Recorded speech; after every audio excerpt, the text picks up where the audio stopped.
titre ici, c'est la renommée et la réputation.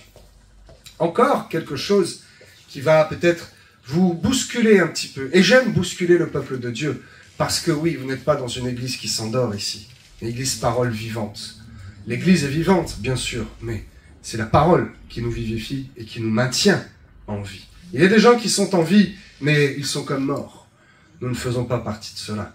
Nous avons le souffle de vie christique en nous. Alors, 2 Corinthiens 6, 8. C'est le verset de référence. Je vais lire juste ce petit morceau pour introduire mon message. Au milieu de la bonne et de la mauvaise réputation. Bonne et mauvaise réputation. Il n'est pas seulement ici question de la bonne religion pure et sans tache, voyez-vous. Il y a toujours 2 côtés. Il y a toujours quelque chose pour le monde et quelque chose pour nous qui sommes du ciel, au milieu de la bonne et de la mauvaise réputation. Je vais essayer d'être très clair dans le message. Alors, vous m'entendez souvent parler que nous devons être un exemple dans cette société. Nous devons avoir une bonne réputation. Nous sommes des chrétiens, nous sommes des gens de foi, des gens de bien, normalement, je l'espère. Nous devons briller de quelle lumière? Non pas de celle qui m'éclaire, non pas d'une lumière qui vient seulement de moi, mais le reflet. Je suis le reflet de la lumière de Christ. Nous sommes faits à son image. Son image, l'image de Dieu, c'est la lumière. Il brille au milieu des ténèbres et nous devons nous briller au milieu de ce monde. Ne pas être des petits chrétiens timides. Et je le demande souvent dans mes prières personnelles. D'ailleurs, je pense que mercredi prochain, je vais remettre ça dans un des 3 sujets de prière. Prions pour que Dieu nous donne un grand bâtiment. Un bâtiment qui brille fort, qui a, comme on dit cette expression étrange, pignon sur rue. Eh oui, le pignon d'une maison, c'est l'angle, n'est-ce pas? Nous devons demander à Dieu, réclamer à la société de grands bâtiments. D'autres ne se gênent pas pour le faire. Nous ne devons pas être timides, comme quelques bons, je ne les condamne pas, mais cela existe, quelques bons pharisiens, de bons religieux, qui ne sont pas d'accord avec cette pensée et cette façon que nous avons, nous, bouillants, de vivre notre foi. Oh, tu n'as pas besoin de le dire, tu n'as pas besoin de mettre un autocollant « J'aime Jésus », tu n'as pas besoin toujours de parler de Jésus. Ah bon? Mais si, j'ai besoin et je dois le faire. En tant que représentant du royaume de Dieu, je ne peux pas cacher ce trésor. Je dis toujours, si tu as la combinaison mathématique pour gagner au loto, tu ne le gardes pas que pour toi, ce serait égoïste. Tu le donnes à tes proches. Tu dis, écoute, tu fais x2, x7, machin, et tu vas voir, tu gagnes. Oh, toi, tu l'as fait des dizaines de fois, tu es multimilliardaire. Qu'est-ce que tu en as à faire de tous ces dollars? Fais cadeau aux autres. Donne-leur pas seulement quelques dollars. Ne leur donne pas tous les jours un peu de pain, mais donne-leur la recette. Vous connaissez cet adage. Donc oui, nous devons prêcher au monde et nous devons montrer au monde qui nous êtes. Ne pas rester comme des petits chrétiens discrets dans notre coin et sur lesquels on peut venir taper un petit peu, casser du sucre sur le dos et critiquer notre Dieu. Je l'ai dit tout à l'heure, Dieu est un Dieu jaloux. Si vous laissez critiquer votre Dieu, ce n'est pas bon, ce n'est pas une bonne chose. Les religieux disent que nous devons nous tenir discrets, être calmes, sages, bien tranquilles, pour n'embêter personne. Satan aime les chrétiens. Vous savez que Satan aime les chrétiens? Les chrétiens bien tranquilles. Les chrétiens qui ne font pas de vagues. Les chrétiens qui ne font pas parler d'eux. Les chrétiens qui ne vont jamais aller voler dans le royaume des ténèbres des âmes qui sont perdues. Ah oui, Satan les aime bien, eux, parce qu'ils n'embêtent personne. Satan aime beaucoup moins les chrétiens qui sont bouillants. Satan aime beaucoup moins les chrétiens qui répondent à leur appel et qui se lèvent. Beaucoup d'appelés. Oui, beaucoup. Mais pourquoi peu d'élus? Parce que pour être élu, il faut se présenter. Il faut bien vouloir être élu. Et ces élus-là dérangent vraiment le royaume satanique. Nous devons être de ces élus-là. Nous devons briller. Et oui, demander à Dieu un grand bâtiment. Le système religieux, le système humain, notre propre humilité, nous sommes humbles, surtout pas d'orgueil, nous dit nous n'avons pas besoin de briller tout va très bien ici. Alléluia, merci Seigneur pour cette église. Oui, tout va très bien. Mais ça, c'est un principe humain.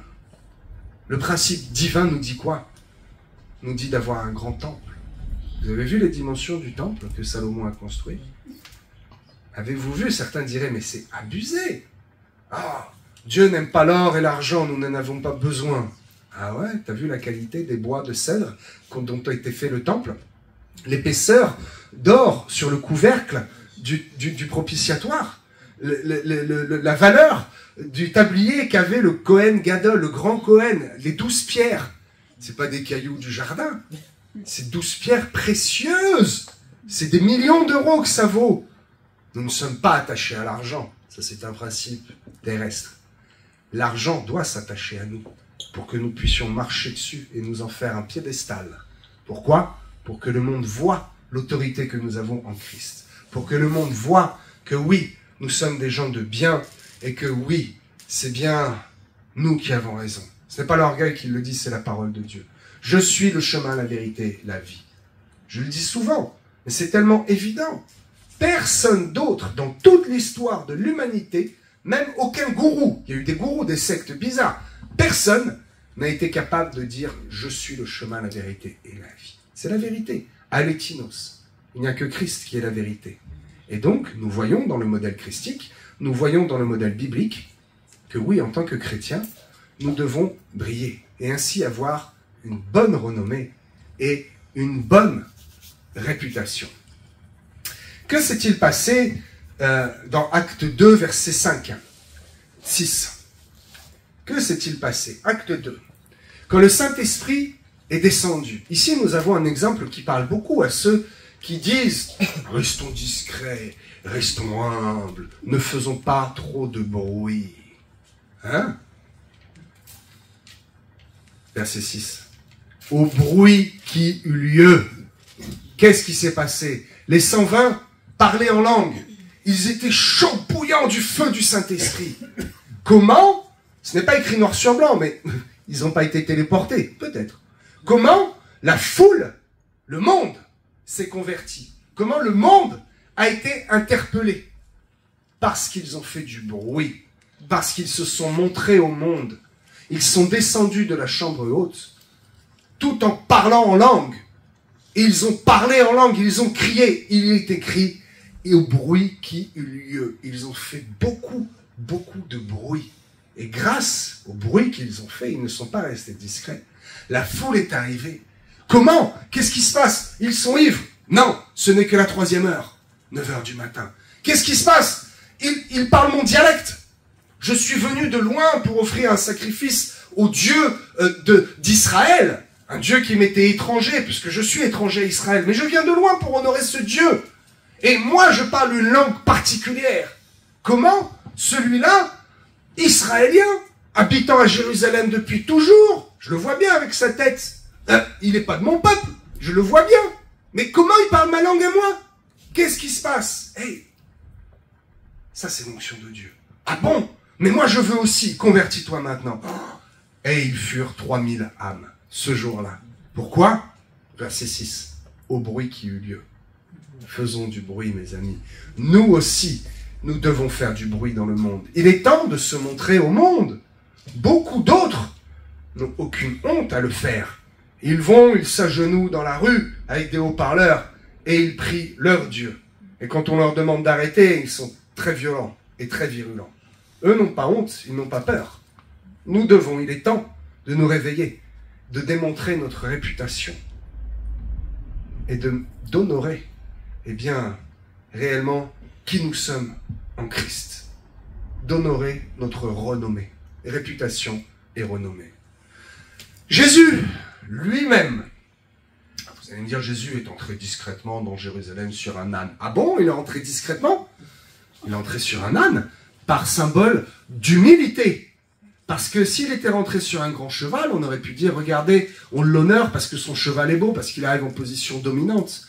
Et pourtant, aucun autre roi, parce qu'il est roi, n'a été reçu comme cela.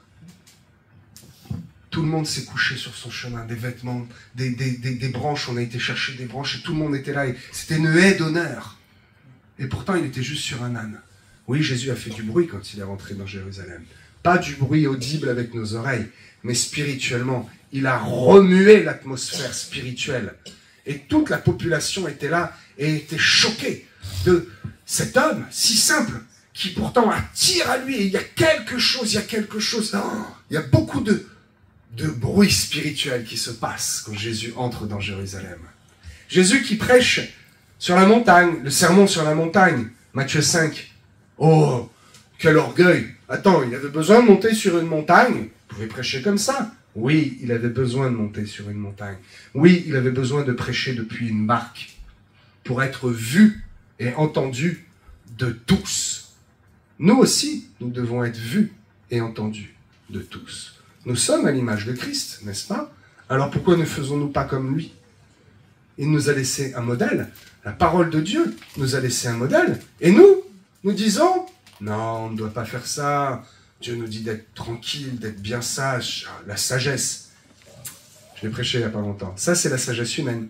Mais la sagesse de Dieu veut que tu ailles et que tu fasses du bruit. La sagesse de Dieu veut que tu montes sur une montagne, que tu sois vu et entendu de tous.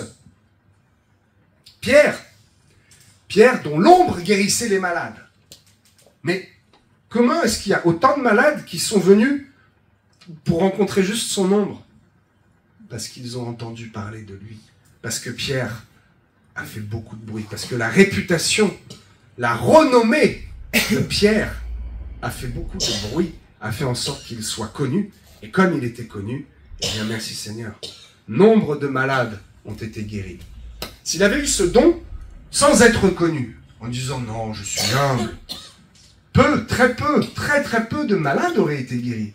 Mais comme sa renommée et sa réputation étaient grandes, alors la foule accourait juste pour essayer d'être dans son ombre. Comme la réputation et la renommée de Jésus étaient grandes, cette femme savait que juste en touchant le bord du manteau, c'était fait.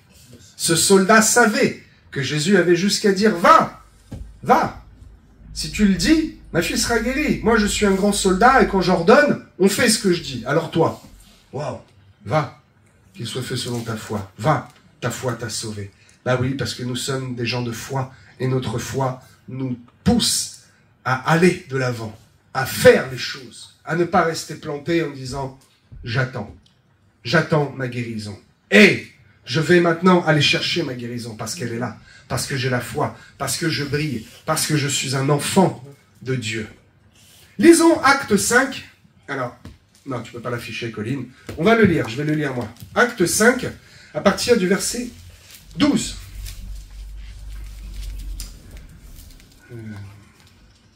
Ok. Beaucoup de miracles et de prodiges se faisaient au milieu du peuple par les mains des apôtres. Ils se tenaient tous ensemble au portique de Salomon. Et aucun des autres n'osait se joindre à eux. Mais le peuple les louait hautement. Le nombre de ceux qui croyaient au Seigneur, hommes et femmes, s'augmentait de plus en plus. Ok. Concentrons-nous sur deux choses. Aucun des autres n'osait les rejoindre.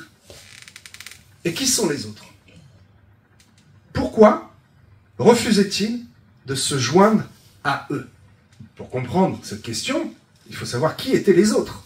Les autres refusaient de se joindre à eux. Ils se tenaient tous ensemble au portique de Salomon, et aucun des autres n'osait. J'ai bien regardé la traduction. Elle est parfaite. N'oser. Eh oui, il faut parfois oser. C'est d'ailleurs le titre d'un autre message. J'ai le titre, et la page est vierge. Oser être des osés. Le prophète osait. Oui, il faut oser. Oui. Aucun des autres. Qui étaient les autres?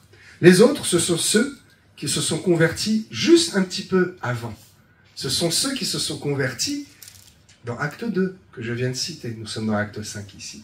Ce sont en fait ceux qui avaient assez de foi pour mettre tout en commun, mais qui en fait étaient de jeunes chrétiens, de tout jeunes convertis, et qui n'avaient pas encore assez de zèle. Ils avaient assez de zèle pour mettre tout en commun. Il faut une sacrée foi quand même pour faire cela. Allez, je vends ma maison, il y a 100 000 euros, et ben je le mets dans la caisse commune. Oui, mais ton frère a 0 euros, et on partage, on met tout en commun. Ça, c'est une foi Et pourtant, il n'avait pas assez de zèle pour être avec eux au portique. Ok? Il n'osait se joindre à eux. Et pourquoi? Parce qu'ils avaient honte. Parce qu'ils ne considèrent certainement pas l'importance d'être vus. Ils sont entre eux, ils mettent tout en commun, cela leur va bien. Ils n'ont pas encore compris ce principe divin de devoir être un témoignage vivant, d'être vu par la foule. Parce que ils viennent juste d'arriver à Christ. Il faut encore les enseigner. Et vous qui êtes à Christ depuis longtemps, eh bien oui, nous avons encore besoin d'être enseignés. Et je me prêche à moi-même lorsque je vous prêche, vous le savez. J'ai aussi besoin d'être enseigné. Oh, un pasteur qui nous enseigne a besoin d'être enseigné? Ben oui. Bien sûr que oui. Si je disais le contraire, je ne devrais pas être à cette place. Il faut rester humble, dans l'humilité, mais tout cela en comprenant le principe divin et non pas le principe humain. Alors, ils ne comprenaient pas l'importance d'être vus dans le monde et l'importance du sérieux du travail pour le ministère. Parce que, je suis vraiment dans le détail, où étaient-ils ces apôtres? Beaucoup de miracles et de prodiges se faisaient au milieu du peuple par les mains de prophètes. Ils se tenaient ensemble où? Au portique de Salomon. Là même où Jésus aimait se promener. Dans Jean 10, c'était l'hiver, au moment d'une fête hébraïque. Bref, vous verrez dans Jean 10. Jésus se promenait, il était là au moment où, de mémoire, les Juifs lui disent « Mais jusqu'à quand vas-tu tenir le mystère? On veut savoir qui tu es, etc. » Jean 10. Au portique de Salomon. Et le portique de Salomon, mais c'est la place, à Paris, la grande place, la place de l'Étoile. C'est un lieu réputé et très connu. Un lieu de passage, un lieu où tout le monde voit ce qui se passe. Il ne se tenait pas à l'arrière-boutique, il ne se tenait pas dans une petite ruelle, bien discret, on ne va pas faire trop de bruit, vous savez, comme ces témoins de Maminova, là, avec le petit panier comme ça. Oh, c'est très bien, hein. Ils ne voudraient surtout pas que quelqu'un vienne leur parler. Ils ne sont pas là pour évangéliser, ils sont là pour être bien discrets et puis obéir à ce que le grand gourou leur dit. Pardonnez-moi, mais mes mots sont francs et mes mots sont vrais. Si vous connaissez des gens qui sont dans cette secte, priez pour eux, il faut vraiment qu'ils en sortent. Et donc, ces gens-là ne veulent pas être vus. Nous ne sommes pas de ces gens-là. Nous voulons, nous aussi, n'est-ce pas, nous tenir au portique de Salomon. L'Église a besoin de se montrer au monde. L'Église a besoin de se révéler au monde. L'Église unie, je parle. L'Église réelle, ceux qui sont membres du corps de Christ. Tous ceux qui sont présents ici, vous en faites partie. Tous ceux qui nous regardent à distance, oui, vous êtes l'Église, nous sommes le corps de Christ. Il est temps d'aller nous exposer au portail de Salomon. Il est temps d'aller commencer, l'apôtre l'a dit, la moisson est là, ça y est. Il est temps d'aller commencer à moissonner. Et vous savez, je vais vous le dire, et je demande pardon au Seigneur. J'en ai parlé à ma femme et je me suis trouvé bête. Devons-nous parler aux célébrités et aux stars? Ce sont elles qui brillent. Eh bien non, ce sont nous qui devons briller plus qu'elles. J'ai croisé un jeune artiste. Oh, tout le monde le connaît maintenant, je pense. Kinvey. Très gentil. Bon, on ne sait pas vraiment. Bon. Et j'ai dit à ma fille, bah, va le voir, une petite photo. Ah non, j'ai honte. Oh, je dis, bon, bah, c'est une star. En plus, on s'en fiche de la photo. Si tu veux y aller, je t'accompagne, mais tu veux pas, bah, on laisse faire sa vie, brave gars. Eh ben non, principe humain! Ah, Jean-Charles! Principe humain! Le principe divin, c'est, va, selfie ou pas selfie. Monsieur Kinvey. Hein? J'ai quelque chose d'important à vous dire. Je viens pas chercher de photos. Je n'ai que faire d'un selfie, d'un autographe. Je viens vous annoncer que si vous continuez sur ce chemin-là, c'est la mort. Je viens vous annoncer la vie éternelle en Jésus-Christ. Prenez une petite carte, prenez un partage d'espoir. Je me fiche de votre renommée et de votre réputation. Mais ce qui m'importe, c'est votre âme. Et je ne l'ai pas fait, parce que j'ai dit, qu'est-ce que je me fiche de cette star? Et j'ai juste pensé à cette star, à dire que je m'en fiche d'aller lui parler. Et je n'ai pas tilté. Moi-même qui vous prêche cela, hein, je demande pardon à Dieu. Je n'ai pas tilté le principe divin de dire, oui, tu t'en fiches de cette star. Mais justement, c'est parce que tu t'en fiches et que c'est une star qu'il faut aller lui parler. Parce que qui d'autre va oser lui parler? Oser être des osés. Alléluia. Il faut que l'Église soit visible. Oui, de beaux et de grands bâtiments. Avez-vous vu la taille et le luxe des mosquées? Je n'ai pas peur d'une fatwa ou de leur genre de truc. C'est une réalité. Les mosquées sont magnifiques. Je ne parle même pas des mosquées à l'étranger. Je parle juste de celles que nous avons chez nous, dans notre pays, de celles qu'ils ont construites, avec l'aide de l'État. Entre parenthèses. C'est magnifique. Ils n'ont aucune honte. Ils n'ont aucune honte. Avez-vous vu la taille des bâtiments, la qualité de la moquette? Ah ouais, ah ça, ce sont des gens qui n'ont pas honte de leur Dieu, qui le montrent, qui le démontrent, qui se baladent en djellaba. Et si vous avez le malheur de le regarder de travers, attention, ils ont cette réputation et cette mauvaise renommée, je vais en parler. Mais eux n'ont pas honte. Pourquoi nous avons honte de porter une croix, de porter un rail, de porter la vie de Jésus-Christ? Pourquoi avons-nous honte de dire « je suis chrétien » ? Et beaucoup disent « je suis croyant », mais non pratiquant. Surtout ne t'inquiète pas. Surtout ne t'inquiète pas de ça, je ne pratique pas. Oh Seigneur, non, je suis croyant et doublement pratiquant. Ouais, tous les jours, moi je pratique. Qu'est-ce qu'il y a? Ouais, tous les jours, ouais, je prie. Ouais. Tu sais, même des fois, je mange pas. Puis tu sais, le dimanche, je prie encore plus. Puis même des fois, je prie dans une langue que même pas tu comprends. Et ouais, je suis chrétien. Je suis fils du Dieu très haut. Il faut que l'Église se réveille, mes amis. Il faut que l'Église soit visible. C'est maintenant qu'il faut le faire. On est resté trop dans notre torpeur pendant trop longtemps. Si nous étions réveillés il y a 20 ans, la France aurait un autre visage aujourd'hui, je vous le dis. C'est clair. La renommée et la réputation, j'en parle depuis tout à l'heure. La frontière est mince. Si vous demandez à Wikipédia, il va vous dire que c'est la même chose. Principe divin, principe humain. Qu'est-ce que la renommée? Alors je lis bien pour être sûr, parce que j'ai vraiment cherché les mots exacts. La renommée, c'est être connu grâce à ce que l'on fait, grâce à ce qui est produit. C'est l'action. Ok? Peut-être que je vous le redirai plusieurs fois, parce que là, on va rentrer dans la profondeur du message. La réputation, c'est ce que l'on connaît de l'homme.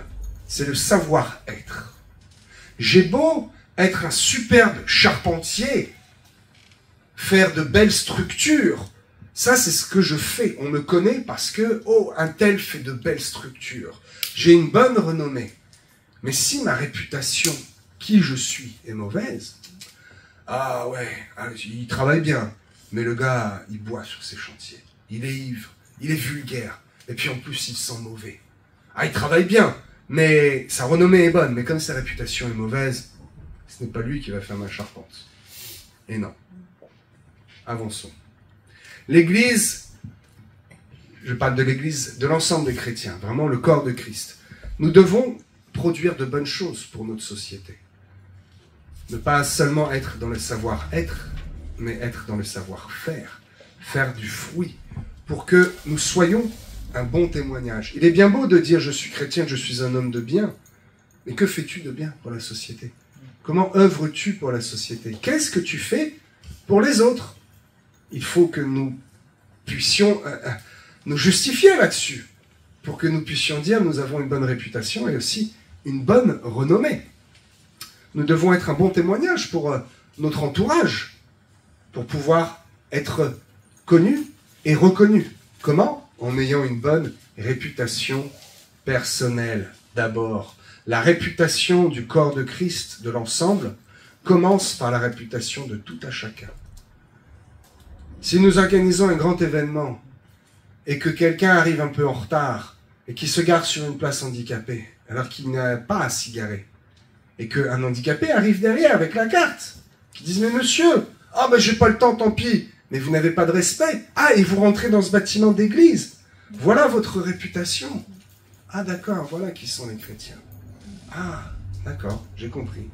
Nous devons avoir une bonne réputation personnelle pour que la réputation du corps de Christ soit bonne. Nous devons avoir une bonne réputation pour que la renommée individuelle et collective soit bonne également. Souvenez-vous, renommée connue grâce à ce que l'on fait, réputation, ce que l'on sait de l'homme. Okay? Le savoir-être, le savoir-faire, l'action et le savoir-être. Okay. Une certaine religion, avec un croissant, n'a ni l'un ni l'autre, ni la renommée, ni la réputation. Eh oui.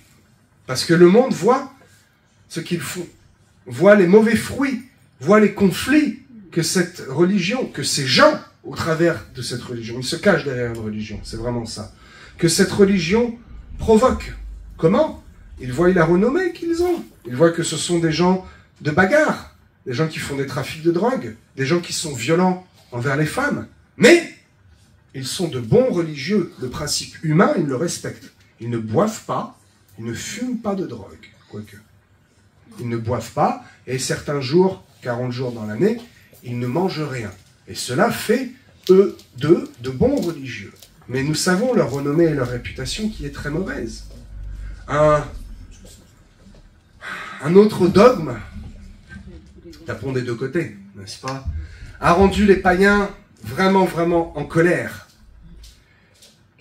Un autre dogme a rendu le monde en colère contre les chefs de cette église, parce que certains ont osé toucher aux enfants. Eh oui. La mauvaise réputation a corrompu la renommée. Si vous êtes bon d'un côté et mauvais de l'autre, c'est pas possible. La mauvaise réputation de ce charpentier a corrompu la renommée de son bon travail.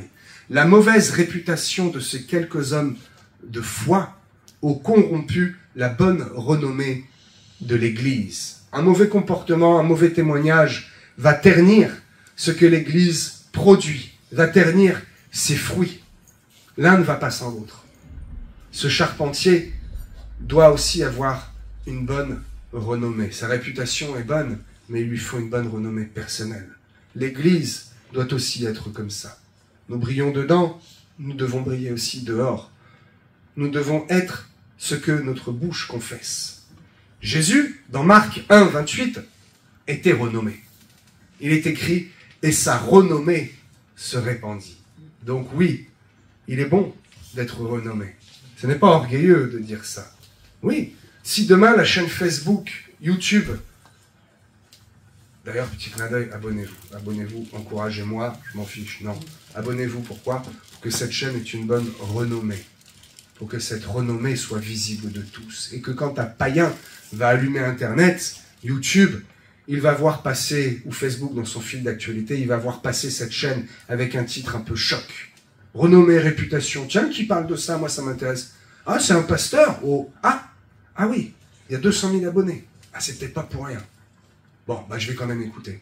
Renommée, réputation, un pasteur, oh, il y a 1000 abonnés. Next. Et il n'écoutera pas. C'est juste un exemple. Jésus était renommé et sa renommée se répandit. Et oui, la renommée du nom de Jésus-Christ s'est répandie. Pourquoi? Il a prêché sur une montagne, n'est-ce pas? Alors oui, nous devons nous aussi avoir cette bonne renommée. Dans Marc 1, il vient de chasser un démon. Il vient de faire quelque chose dans le monde physique. Il a agi. Ici, ce n'est pas seulement l'homme, ce que l'on connaît de l'homme, mais c'est ce que l'on connaît de ce qu'il a fait, de son action. C'est précisé ici. Il est renommé, oui, parce qu'il a prêché sur la montagne. Mais là, dans ce texte-là, la précision est là parce qu'il vient de chasser un démon avec une grande autorité. Ce que d'autres n'arrivaient pas à faire, ce que les pharisiens, ce que le sacrificateur n'arrivait pas à faire, lui l'a fait. Et donc, il a fait parler de lui grandement. Et comme il a fait parler de lui, alors la foule a commencé à suivre. Et comme la foule a suivi, une foule plus nombreuse a suivi. Plus il y a de renommée et de réputation, plus cela fait boule de neige. Principe humain, dans mon intérêt, je brille. Non, principe divin, la boule de neige, pour en attirer encore plus à Christ. C'est comme ça que cela fonctionne. 2 Corinthiens 6, 3. Nous ne donnons aucun sujet de scandale en quoi que ce soit, afin que le ministère ne soit pas un sujet de blâme. 2 Corinthiens 6, verset 3. N'hésitez pas, si je vais trop vite dans la référence, vous levez la main, vous me demandez de répéter. Ok ? 2 Corinthiens 6, 3. Nous ne donnons aucun sujet de scandale en quoi que ce soit. Pourquoi? Dans quel but? Afin que le ministère ne soit pas un sujet de blâme. Nous devons avoir une bonne renommée et un bon comportement. Parce que sinon, c'est le ministère qui devient un sujet de blâme. Et au travers du ministère, c'est l'Église. Qui est l'Église? C'est l'épouse. Voulez-vous attrister l'époux par une mauvaise renommée et une mauvaise réputation? comprenez-vous le principe divin versus face au principe humain qui dit non, pas d'orgueil, je ne brille pas, qu'est-ce qu'on s'en fiche que je sois beau, propre, que j'ai une bonne réputation, moi je suis en Christ. Pharisien. Lisons un petit peu plus loin. Alors, je vais lire 2 Corinthiens. Voilà, c'est après. J'ai mes petits, mes beaux petits marque-pages. Peut-être il en reste 1 ou 2. Allez, à la fin. Voilà, à la fin, il en reste 2. Si vous n'en avez pas encore eu et que vous en voulez, je vous les offre. Donc, lisons un peu plus loin au verset 8, où d'un seul coup, 2 Corinthiens 6 est très particulier à lire. C'est vraiment très très particulier. Il y a énormément de choses à comprendre. Et d'un seul coup, au verset 8, Paul change son style d'écriture. Ah, si ma prof de français m'entendait dire ça, elle ne me reconnaîtrait pas. T'es un bourricot à l'école et en français encore plus. Oui, Paul a un style d'écriture et ici, on voit qu'il y a un virage dans sa façon d'écrire et sa façon de s'exprimer. Ceux qui sont vraiment sensibles à la parole vont le voir. Je vais simplement lire pour vous, au verset 8. Étant regardé comme imposteur, quoique véridique, comme inconnu, quoique bien connu, comme mourant, et voici nous vivons, comme châtiés, quoique non mis à mort, comme attristés, et nous sommes toujours joyeux, comme pauvres, et nous en enrichissons plusieurs, comme n'ayant rien, et nous possédons tous. J'ai pris à partir du... Ça dépend la version, la traduction que vous avez. 8,5. Voilà. Pour certains, ce sera à partir du verset 9, sinon c'est 8,5. C'est entre le 8 et le 9. Étant regardé comme imposteur. Ok? Juste après la bonne et la mauvaise réputation, Paul prend ici un petit virage au niveau du style d'écriture. Il faut être sensible à la parole pour comprendre que ce qu'il dit là est très important. Et peut-être, si on le comprend mal, peut-être en contradiction avec la bonne et la mauvaise réputation. Mais moi, je vais vous expliquer. Imposteur, véridique. Inconnu, connu. Mourant, vivant. Châtié, non mis à mort. Attristé, joyeux. Pauvre, riche. N'ayant rien, et pourtant possédant tout. Principe humain, principe divin. Ne regardez pas seulement la réputation de ceux que vous pensez connaître, la réputation de l'homme, mais regardez à la renommée, à ce qui est produit. Regardez aux fruits. Principe humain. Cet homme me semble mauvais, mais son travail est bon. Donc, non, je ne vais pas faire appel à lui. Principe divin. Peut-être cet homme a le cœur qui est bon. En tout cas, on juge un arbre à quoi? À ses fruits. Oh, je vois cette belle charpente. Alors peut-être que je vais essayer de ne pas regarder seulement à la réputation, mais à la renommée. Essayer de voir que cet homme que je vois triste, peut-être est-il joyeux. Souvenez-vous, renommée connue grâce à ce que l'on fait, ce qui est produit, action, réputation, ce que l'on connaît de l'homme, le savoir-être. Et souvent, pour ne pas dire à chaque fois en fait, le monde se trompe à notre sujet. Nous avons ici un bon exemple, et je vais le reprendre un par un. Parce que le monde nous voit imposteurs, et disent que nous sommes des charlatans, nous les prédicateurs de la parole de Dieu. Nous sommes des imposteurs. Que vous, les chrétiens, je m'inclus dedans, je suis aussi chrétien, je ne suis pas juste homme de Dieu, c'est une position, c'est un poste que Dieu m'a donné, mais nous sommes à égalité, mes amis. Que les chrétiens sont des imposteurs, parce que, oh, ils vont à la messe le dimanche. Et puis moi, je le vois, le voisin, hein, quand il rentre le dimanche après-midi, je le vois au travers de mon carreau, parce qu'on est en HLM, et je vois en face, et j'entends, hein, il frappe ses enfants, il insulte sa femme, et quand il part avec sa grosse voiture, il fait des dérapages au bout de la rue. Pff, quel hypocrite. Non, nous devons tenir notre réputation et notre renommée, n'est-ce pas? Et le monde, lorsqu'il nous voit parfois en tant que charlatans, eh bien se trompe. Parce que cet homme qui frappe son enfant, eh bien ne le frappe pas. Il tape très fort dans les mains et il prend autorité sur l'enfant. Cet homme qui part très vite avec sa voiture et fait des dérapages, eh bien il n'a pas le choix. Parce que son frère vient de l'appeler. Il est sur le lit d'hôpital et il se dépêche pour aller prier pour lui. Il crie auprès de sa femme? Non. Il lui crie très fort, « Chérie, vite! Prépare-toi, t'as pas le temps, je pars tout seul, la prière m'attend !» Le monde se trompe à notre sujet.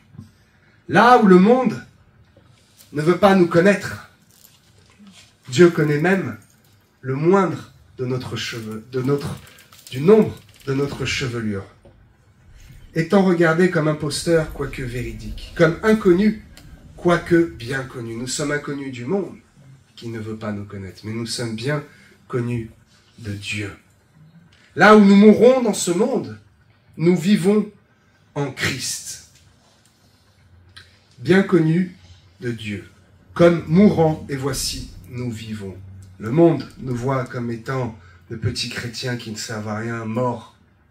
Oui, nous sommes morts à nous-mêmes, mais en Christ, nous vivons. Là où le monde pense que nous sommes des gens tristes, nous sommes joyeux en Jésus. En lui, nous sommes riches. En lui, nous possédons tout. Là où le monde voit ce gars avec sa BM qui fait du bruit et qui est vieille, elle est vieille, ce gars est pauvre, il est bien plus riche que toi parce qu'il a le salut éternel et il se constitue un trésor au ciel.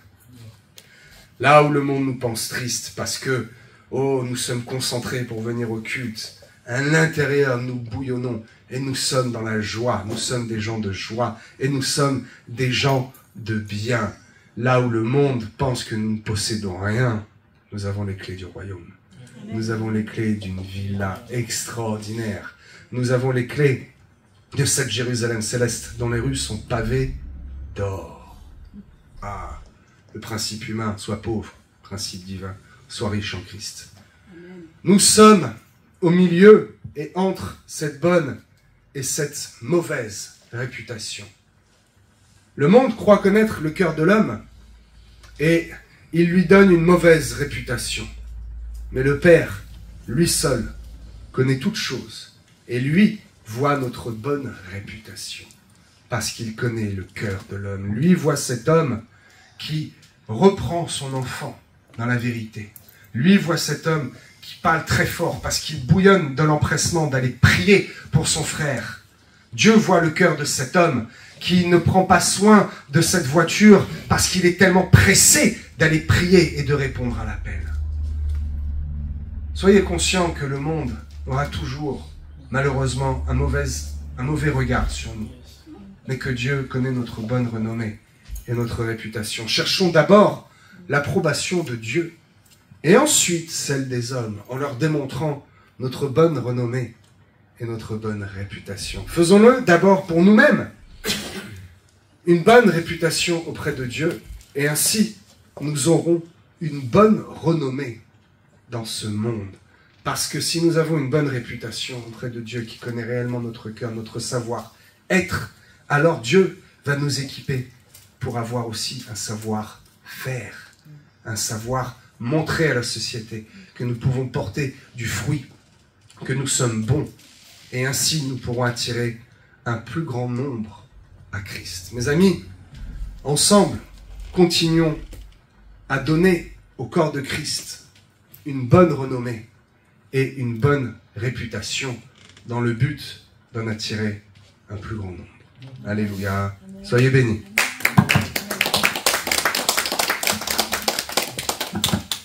La renommée et la réputation. Voilà. Deux mots que j'ai beaucoup répétés, n'est-ce pas? Vous pourrez revoir ce message, tu peux couper.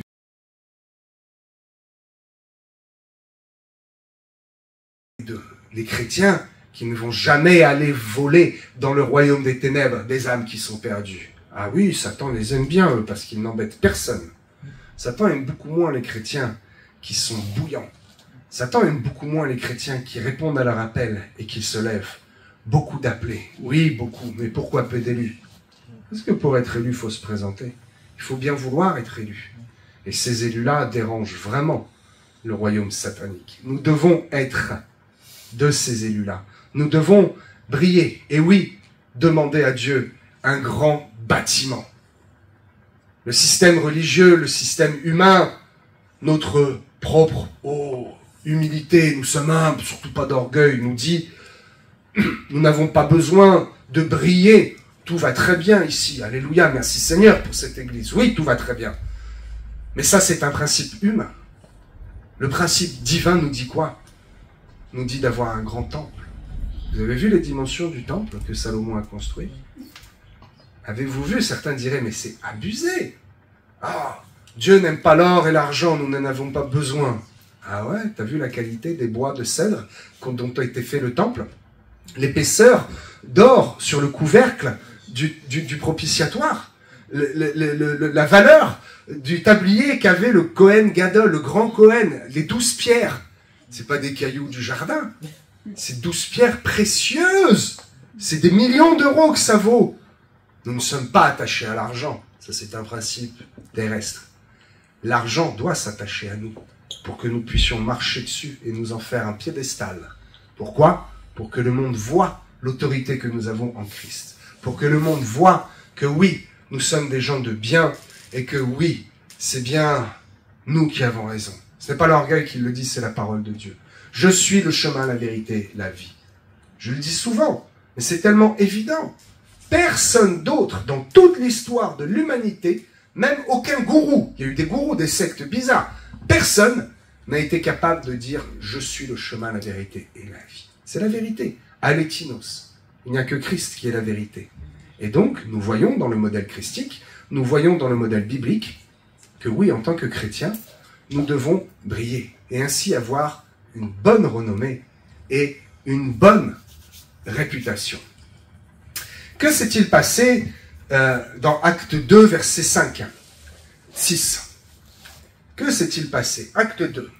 Quand le Saint-Esprit est descendu. Ici, nous avons un exemple qui parle beaucoup à ceux qui disent « Restons discrets, restons humbles, ne faisons pas trop de bruit. » Hein? Verset 6. Au bruit qui eut lieu. Qu'est-ce qui s'est passé? Les 120 parlaient en langue. Ils étaient champouillants du feu du Saint-Esprit. Comment? Ce n'est pas écrit noir sur blanc, mais ils n'ont pas été téléportés, peut-être. Comment la foule, le monde, s'est converti? Comment le monde a été interpellé? Parce qu'ils ont fait du bruit, parce qu'ils se sont montrés au monde. Ils sont descendus de la chambre haute, tout en parlant en langue. Et ils ont parlé en langue, ils ont crié. Il est écrit, et au bruit qui eut lieu. Ils ont fait beaucoup de bruit. Et grâce au bruit qu'ils ont fait, ils ne sont pas restés discrets. La foule est arrivée. Comment? Qu'est-ce qui se passe? Ils sont ivres? Non, ce n'est que la 3e heure, 9 heures du matin. Qu'est-ce qui se passe? Ils parlent mon dialecte. Je suis venu de loin pour offrir un sacrifice au Dieu d'Israël. Un Dieu qui m'était étranger, puisque je suis étranger à Israël. Mais je viens de loin pour honorer ce Dieu. Et moi, je parle une langue particulière. Comment? Celui-là, israélien, habitant à Jérusalem depuis toujours, je le vois bien avec sa tête. Il n'est pas de mon peuple, je le vois bien. Mais comment il parle ma langue à moi? Qu'est-ce qui se passe? Hey, ça c'est l'onction de Dieu. Ah bon? Mais moi je veux aussi, convertis-toi maintenant. Et ils furent 3000 âmes ce jour-là. Pourquoi? Verset 6. Au bruit qui eut lieu. Faisons du bruit, mes amis. Nous aussi, nous devons faire du bruit dans le monde. Il est temps de se montrer au monde. Beaucoup d'autres n'ont aucune honte à le faire. Ils vont, ils s'agenouillent dans la rue avec des haut-parleurs et ils prient leur Dieu. Et quand on leur demande d'arrêter, ils sont très violents et très virulents. Eux n'ont pas honte, ils n'ont pas peur.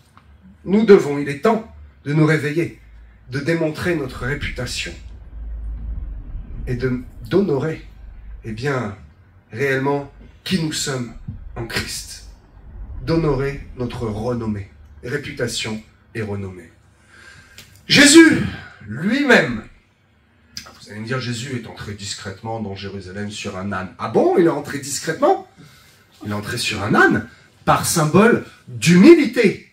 Parce que s'il était rentré sur un grand cheval, on aurait pu dire, regardez, on l'honore parce que son cheval est beau, parce qu'il arrive en position dominante. Et pourtant, aucun autre roi, parce qu'il est roi, n'a été reçu comme cela. Tout le monde s'est couché sur son chemin, des vêtements, des branches, on a été chercher des branches et tout le monde était là. C'était une haie d'honneur. Et pourtant, il était juste sur un âne. Oui, Jésus a fait du bruit quand il est rentré dans Jérusalem. Pas du bruit audible avec nos oreilles, mais spirituellement. Il a remué l'atmosphère spirituelle. Et toute la population était là et était choquée de cet homme si simple qui pourtant attire à lui. Et il y a quelque chose, il y a beaucoup de bruit spirituel qui se passe quand Jésus entre dans Jérusalem. Jésus qui prêche sur la montagne, le sermon sur la montagne, Matthieu 5. Oh, quel orgueil! Attends, il avait besoin de monter sur une montagne? Il pouvait prêcher comme ça. Oui, il avait besoin de monter sur une montagne. Oui, il avait besoin de prêcher depuis une barque pour être vu et entendu de tous. Nous aussi, nous devons être vus et entendus de tous. Nous sommes à l'image de Christ, n'est-ce pas? Alors pourquoi ne faisons-nous pas comme lui? Il nous a laissé un modèle. La parole de Dieu nous a laissé un modèle. Et nous disons, non, on ne doit pas faire ça. Dieu nous dit d'être tranquille, d'être bien sage. La sagesse. Je l'ai prêché il n'y a pas longtemps. Ça, c'est la sagesse humaine. Mais la sagesse de Dieu veut que tu ailles et que tu fasses du bruit. La sagesse de Dieu veut que tu montes sur une montagne, que tu sois vu et entendu de tous. Pierre dont l'ombre guérissait les malades. Mais comment est-ce qu'il y a autant de malades qui sont venus pour rencontrer juste son ombre? Parce qu'ils ont entendu parler de lui. Parce que Pierre a fait beaucoup de bruit. Parce que la réputation, la renommée de Pierre a fait beaucoup de bruit, a fait en sorte qu'il soit connu. Et comme il était connu, eh bien merci Seigneur, nombre de malades ont été guéris. S'il avait eu ce don, sans être connu, en disant non, je suis humble, très peu de malades auraient été guéris.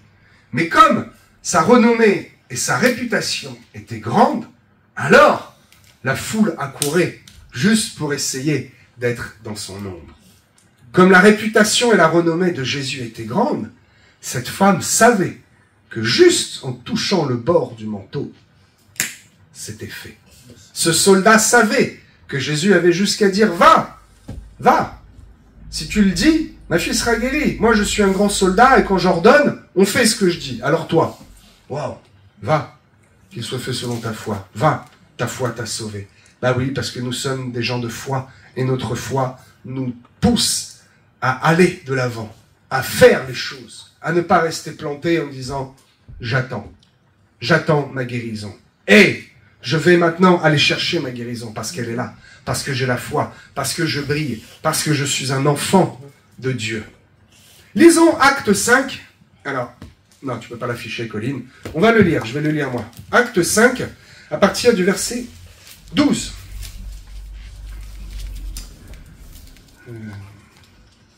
Ok. Beaucoup de miracles et de prodiges se faisaient au milieu du peuple par les mains des apôtres. Ils se tenaient tous ensemble au portique de Salomon.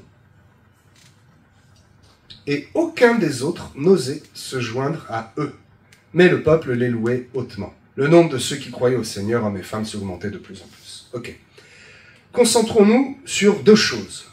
Aucun des autres n'osait les rejoindre. Et qui sont les autres? Pourquoi refusait-il de se joindre à eux? Pour comprendre cette question, il faut savoir qui étaient les autres. Les autres refusaient de se joindre à eux. Ils se tenaient tous ensemble au portique de Salomon, et aucun des autres n'osait. J'ai bien regardé la traduction. Elle est parfaite. N'oser. Eh oui, il faut parfois oser.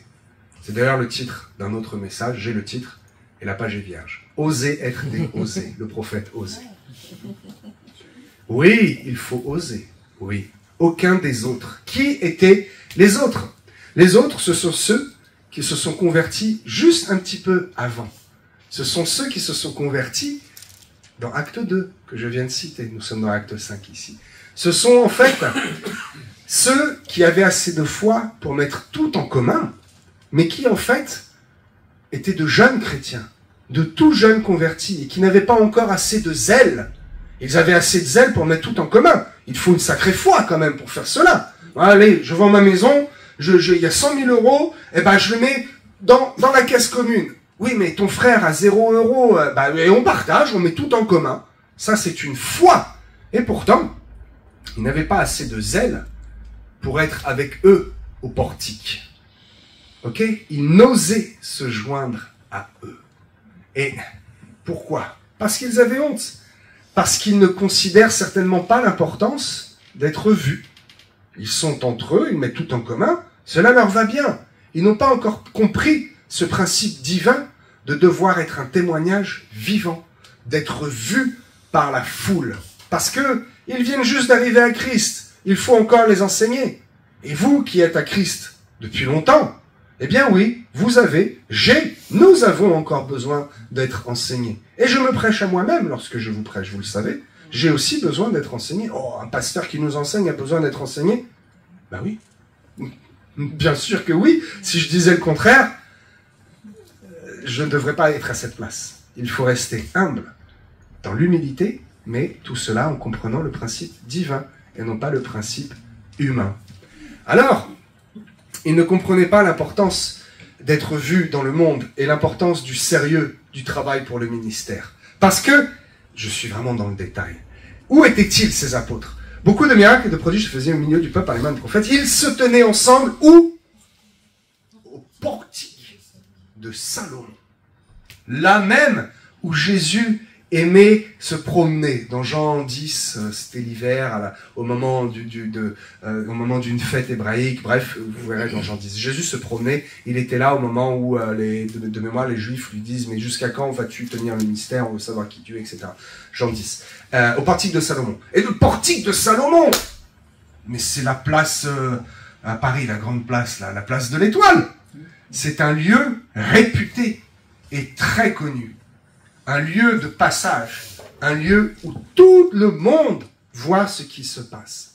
Il ne se tenait pas à l'arrière-boutique, il ne se tenait pas dans une petite ruelle, bien discret, on ne va pas faire trop de bruit, vous savez, comme ces témoins de Maminova, là, avec le petit panier comme ça.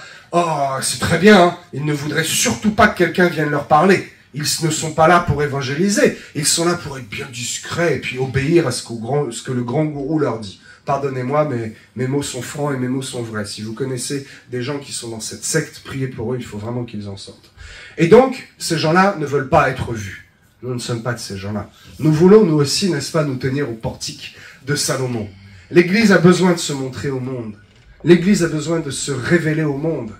L'Église unie, je parle.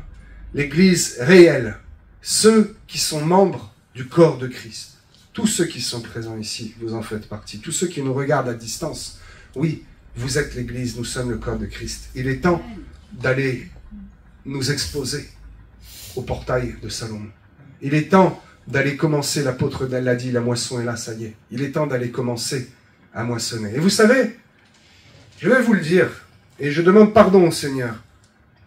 J'en ai parlé à ma femme et je me suis trouvé bête. Devons-nous parler aux célébrités et aux stars? Ce sont elles qui brillent. Eh bien non, ce sont nous qui devons briller plus qu'elles.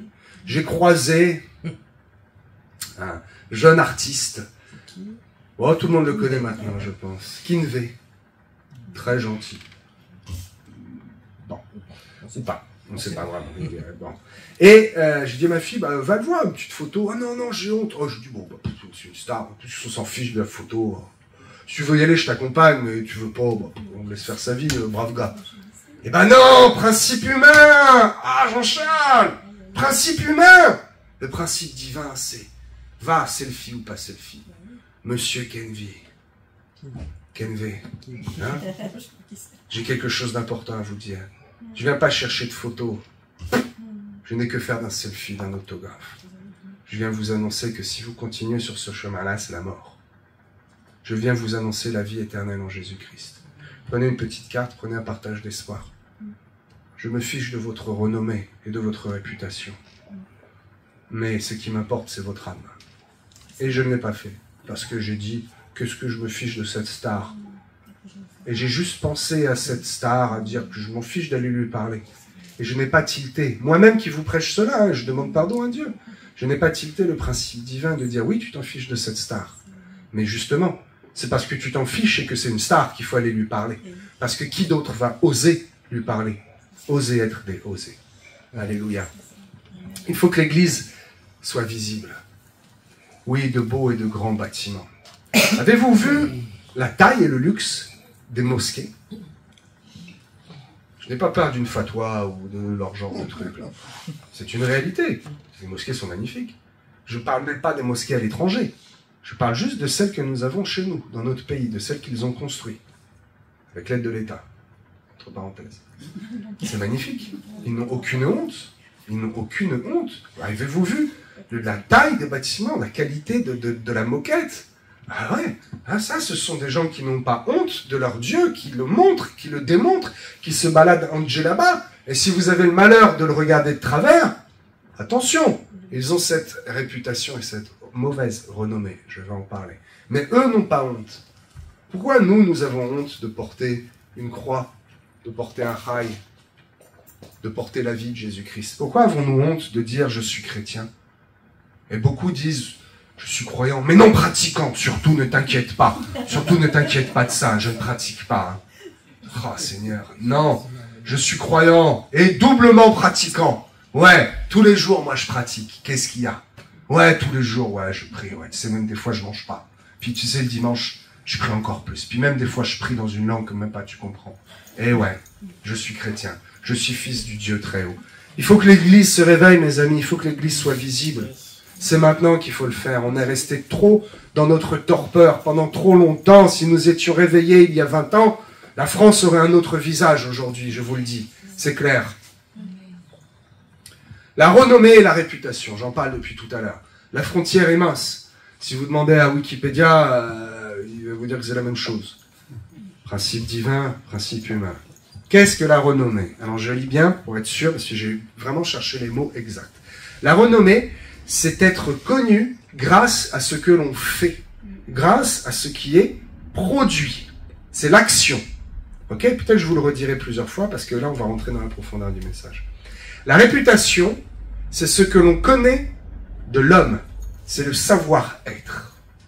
J'ai beau être un superbe charpentier, faire de belles structures, ça c'est ce que je fais. On me connaît parce que, oh, un tel fait de belles structures. J'ai une bonne renommée.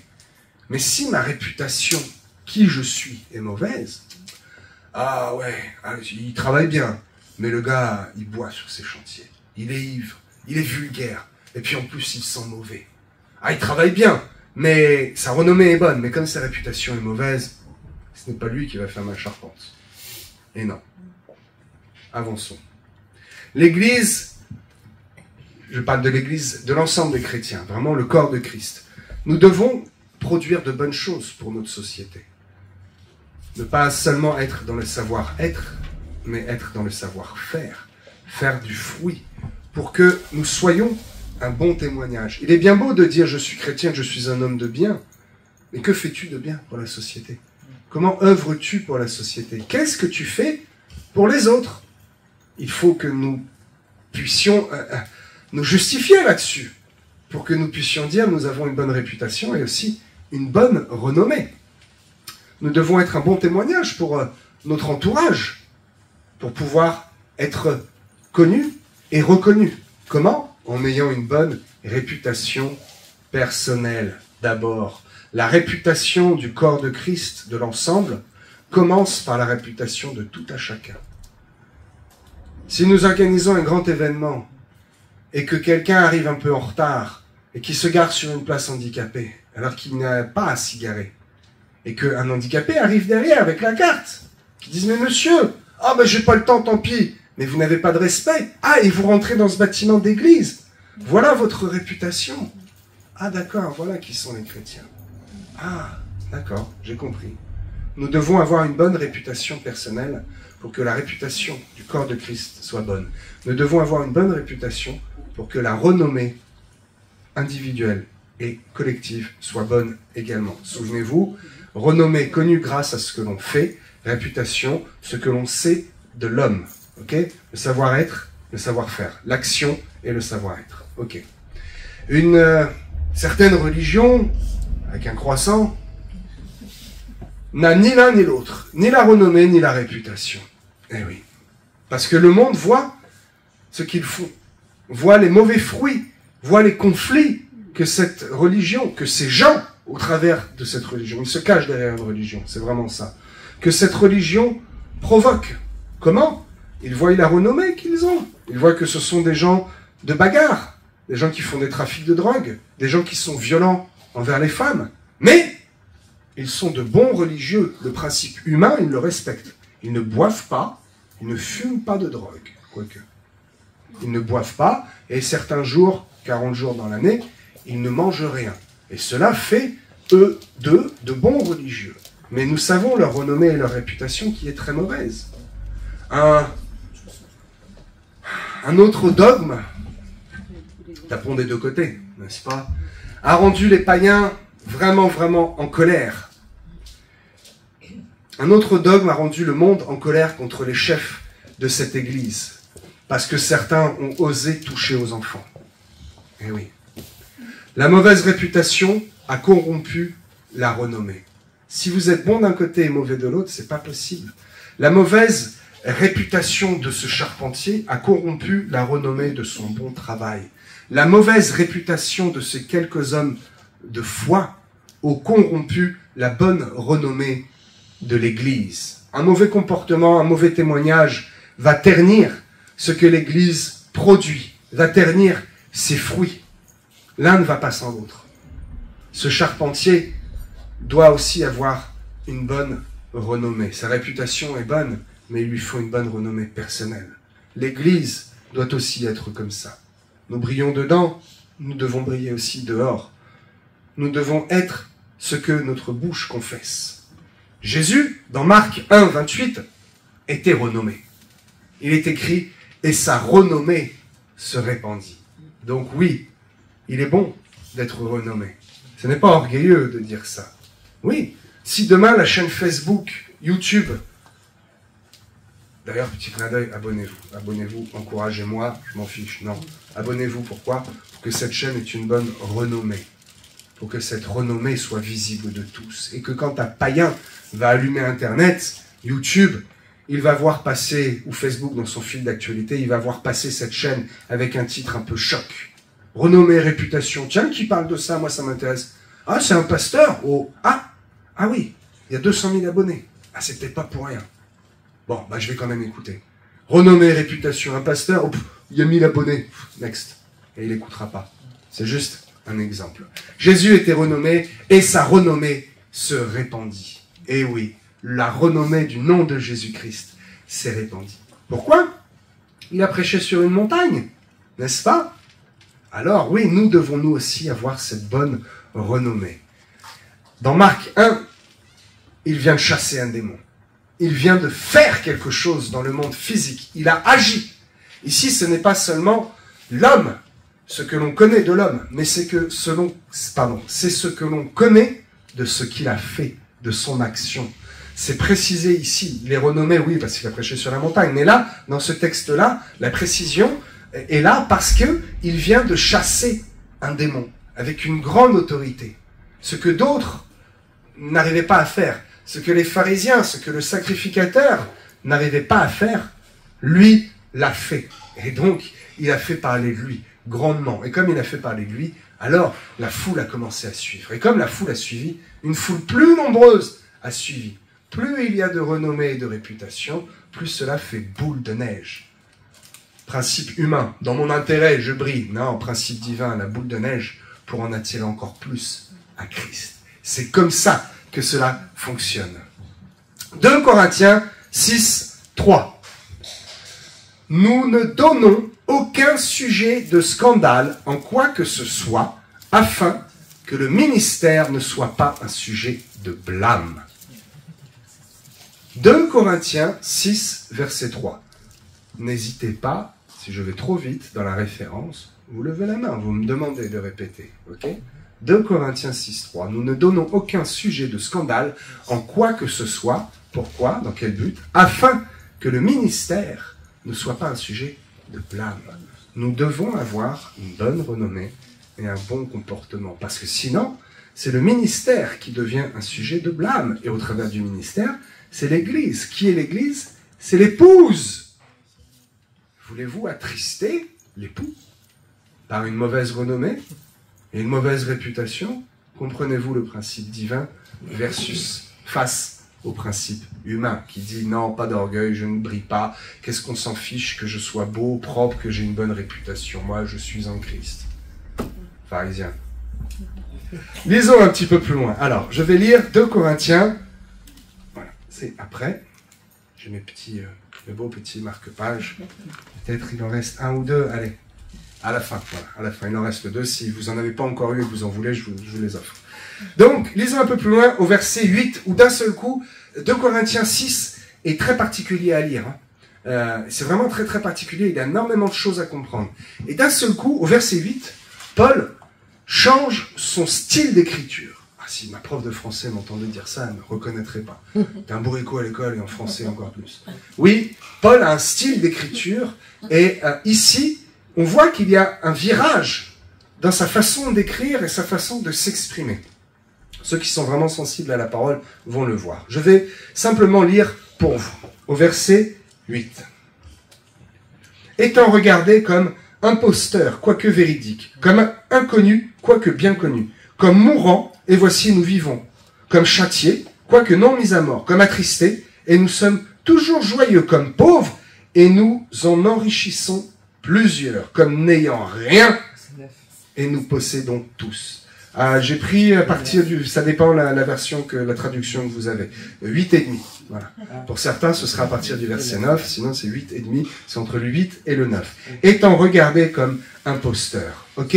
Juste après la bonne et la mauvaise réputation, Paul prend ici un petit virage au niveau du style d'écriture. Il faut être sensible à la parole pour comprendre que ce qu'il dit là est très important. Et peut-être... si on le comprend mal, peut-être en contradiction avec la bonne et la mauvaise réputation. Mais moi, je vais vous expliquer.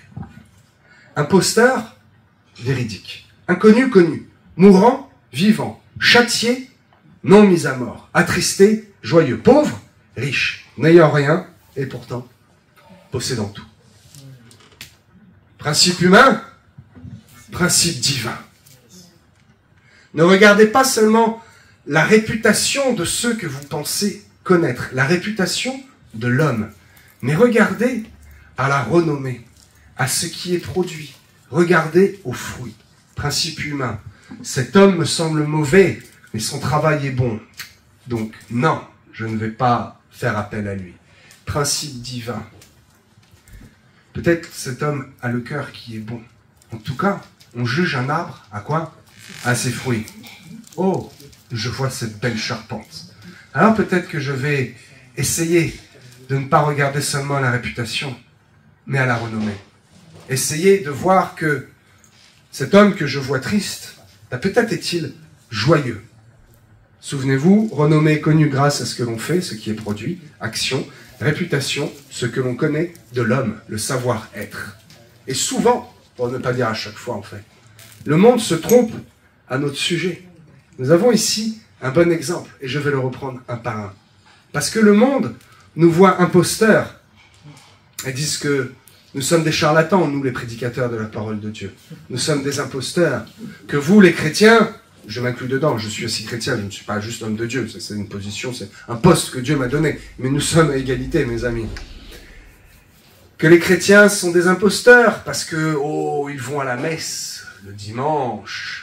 Et puis moi, je le vois, le voisin, hein, quand il rentre le dimanche après-midi, je le vois au travers de mon carreau, parce qu'on est en HLM, et je vois en face, et j'entends, hein, il frappe ses enfants, il insulte sa femme, et quand il part avec sa grosse voiture, il fait des dérapages au bout de la rue. Pff, quel hypocrite.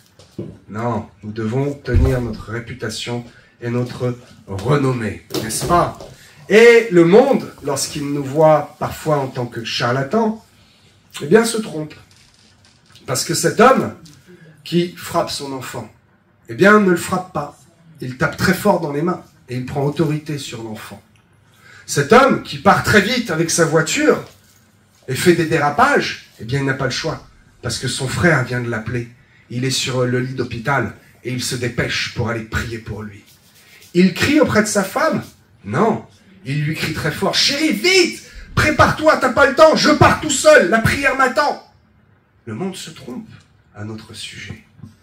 Là où le monde ne veut pas nous connaître, Dieu connaît même le moindre de notre cheveu, de notre du nombre de notre chevelure. Étant regardés comme imposteurs, quoique véridiques, comme inconnus, quoique bien connus. Nous sommes inconnus du monde, qui ne veut pas nous connaître, mais nous sommes bien connus de Dieu. Là où nous mourrons dans ce monde, nous vivons en Christ.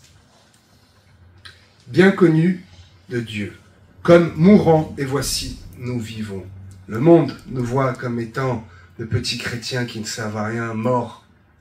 Oui, nous sommes morts à nous-mêmes, mais en Christ, nous vivons. Là où le monde pense que nous sommes des gens tristes, nous sommes joyeux en Jésus.